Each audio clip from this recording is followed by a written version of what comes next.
Years ago, Indiana University student Lauren Spierer went out with friends and never made it back home. WDRB's Monica Harkins details the new evidence, not uncovered by police, but in a new book. Lauren Spierer was last seen near 11th Street and College Avenue in Bloomington on June 3rd, 2011.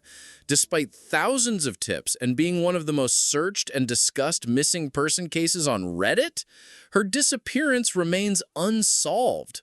Her family keeps hope alive, posting daily on her Facebook page, reaching out to anyone who might have information. You could be the one to unlock the truth. If you've heard or seen anything, no matter how small, your voice matters. Stay tuned as we dive deeper into this case. Lauren Spierer was a 20-year-old Indiana University student who disappeared in Bloomington, Indiana on June 3, 2011. On that early morning, Lauren was last seen leaving Kilroy Sports Bar, a popular nightlife spot near the IU campus. The surveillance footage captured her exiting the bar at approximately 2:27 a.m.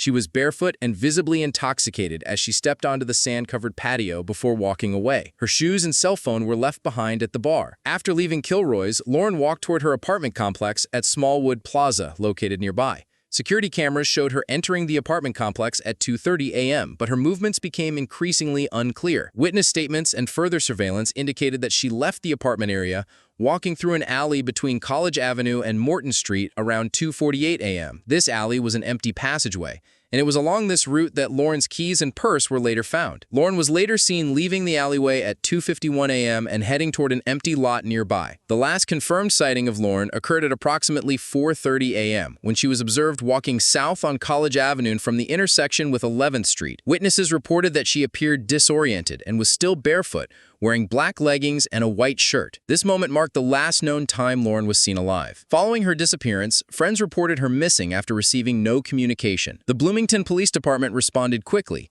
initiating search efforts within days. These efforts included multiple search parties canvassing the neighborhoods around the IU campus, nearby lakes, and other potential locations. Local lakes such as Monroe Lake were also searched by boat, and a landfill site south of the city was examined thoroughly. Despite these intensive efforts and significant community involvement, no evidence or trace of Lauren was found. The case remains unsolved, with no confirmed leads emerging in the immediate aftermath of her disappearance. The mystery surrounding Lauren's last known movements and her vulnerability due to intoxication continue to perplex investigators.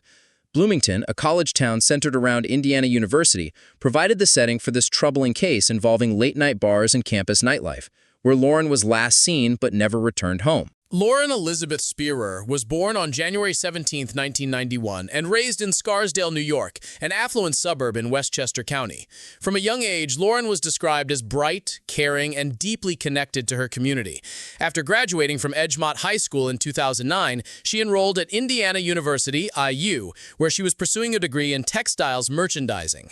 Lauren was also active in the Jewish community on campus and had participated in programs like planting trees in Israel on behalf of the Jewish National Funds during spring break, reflecting her engagement beyond academics. Lauren's social circle was tightly knit and formed over several years, notably beginning at Camp Tawanda, a summer camp in Honesdale, Pennsylvania.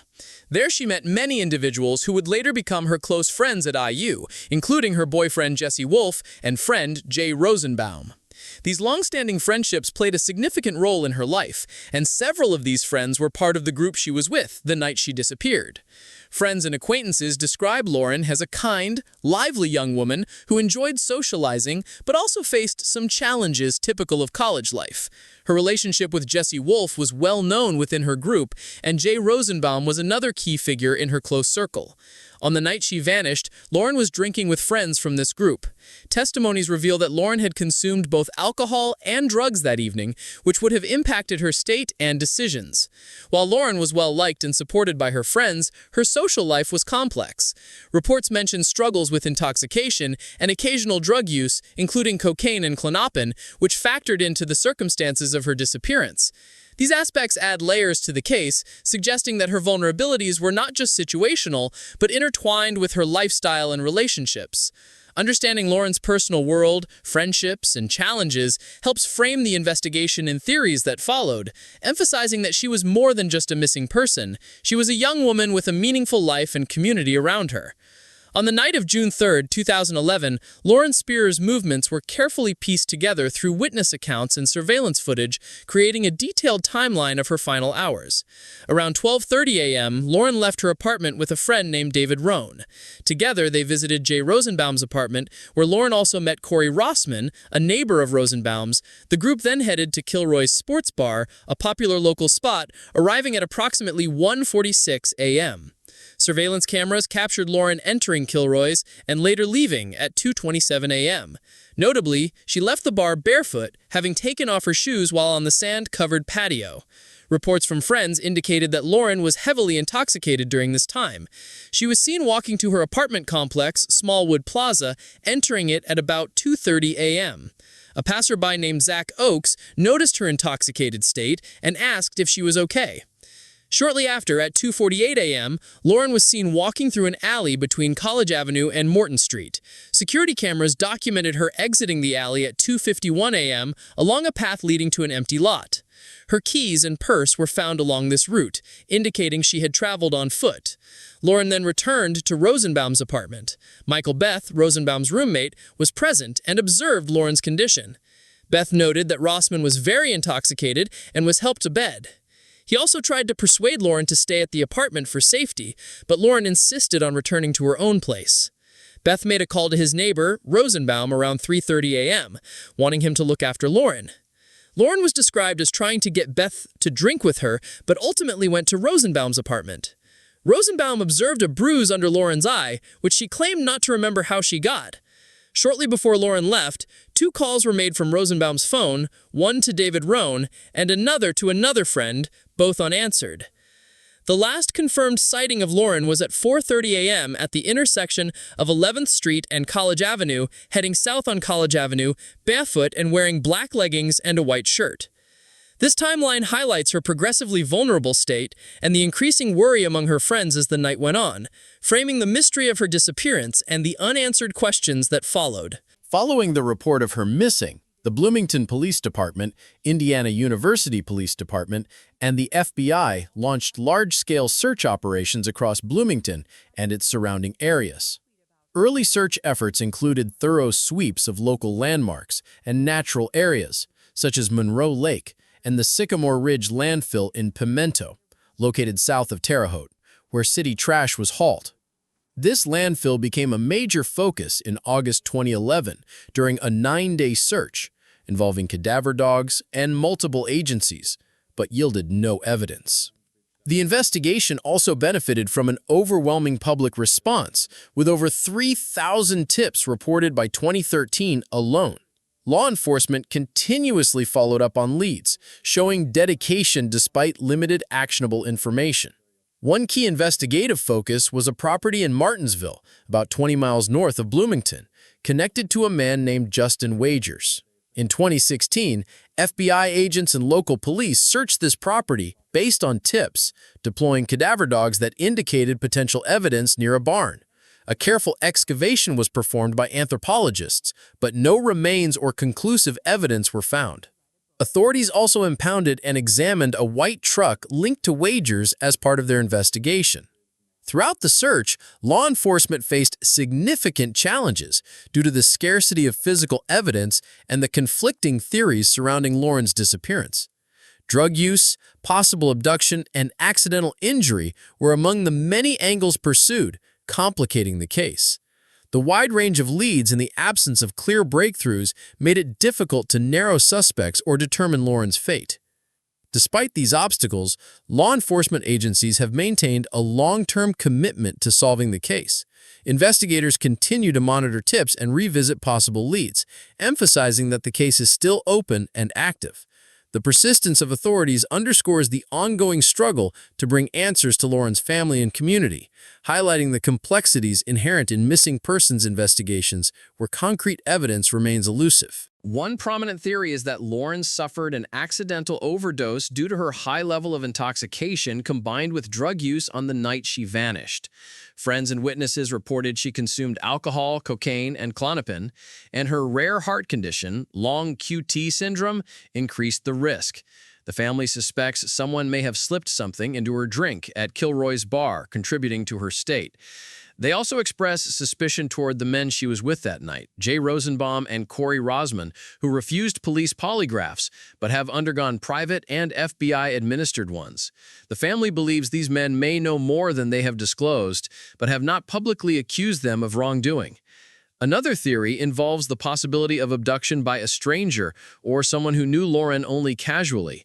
Bloomington's vibrant nightlife scene, combined with its surrounding rural and wooded areas, creates a plausible environment for someone with local knowledge to abduct and conceal a victim. The family and police have not ruled out stranger involvement, although they generally do not believe the disappearance was entirely random. The section also discusses investigations into other suspects, notably Daniel Messel, convicted for the murder of another IU student, Hannah Wilson. While some initially speculated a link between Messel and Lauren's case, law enforcement eventually concluded the cases were unrelated. Further complicating the case are the conflicting rumors and theories circulating among the community, including speculation about drug culture at IU, fears of a cover-up, and the possibility that Lauren may have been harmed accidentally and her body hidden by those present. Private investigator Bo Deitel has expressed skepticism that drug use alone would motivate such secrecy, given the prevalence of drugs on campus. Overall, this section highlights the complex and unresolved nature of the case, showing why no single theory has yielded definitive answers or breakthroughs. The ongoing ambiguity underscores the difficulty law enforcement faces and the frustration felt by Lauren's family and community. The lawsuits accused Jay Rosenbaum, Corey Rossman, and Michael Beth of negligence, alleging that they supplied Lauren with alcohol despite her visible intoxication and failed to ensure her safe return to her apartment. The Spierer family hoped these suits would prompt more information about the events leading to Lauren's disappearance. However, the courts dismissed the cases. In 2013, the suit against Beth was dismissed due to lack of duty of care, and in 2014, lawsuits against Rosenbaum and Rossman were dismissed because of insufficient evidence linking their actions to Lauren's fate. Appeals by the family were unsuccessful, with the courts concluding there was no proof that any intervening act broke the causal chain from intoxication to harm. Alongside the legal proceedings, Lauren's case received extensive media coverage, including an hour-long HLN show episode titled Night of No Return, and numerous true crime podcasts such as Crime Junkie, True Crime Garage, and Trace Evidence. This media attention has kept Lauren's story in the public eye, sustaining community interest and pressure on law enforcement to continue the investigation. The section also highlights the phenomenon known as missing white woman syndrome, referring to the disproportionate media coverage given to young, white, middle-class women like Lauren compared to other missing persons. A notable contrast is drawn with the case of Crystal Grubb, a white woman from a working-class background whose disappearance received far less attention locally and nationally despite similar circumstances. This disparity underscores broader issues around race, class, and media focus in missing persons cases. Ultimately, this section illustrates how legal and media frameworks have shaped public perception and response to Lauren's disappearance. While the lawsuits did not yield new evidence or convictions, the media has played a crucial role in sustaining awareness and fostering ongoing community engagement with the case. The combined impact of these efforts reflects the complex interplay between justice, public narrative, and social dynamics in unresolved missing persons investigations. Despite more than a decade passing without answers, Lauren's family remains deeply committed to seeking justice and uncovering the truth behind her vanishing. The ongoing investigation is described as active, with law enforcement continuing to follow new leads and tips, emphasizing that the case has not gone cold. The emotional toll on Lauren's loved ones is explored, focusing on the pain of unresolved loss and the uncertainty that continues to shadow their lives. The community's role in maintaining vigilance and awareness is also underscored, reflecting how public attention keeps Lauren's memory alive and the search for answers ongoing. The family's enduring hope is portrayed as a testament to their strength and faith that justice is still possible.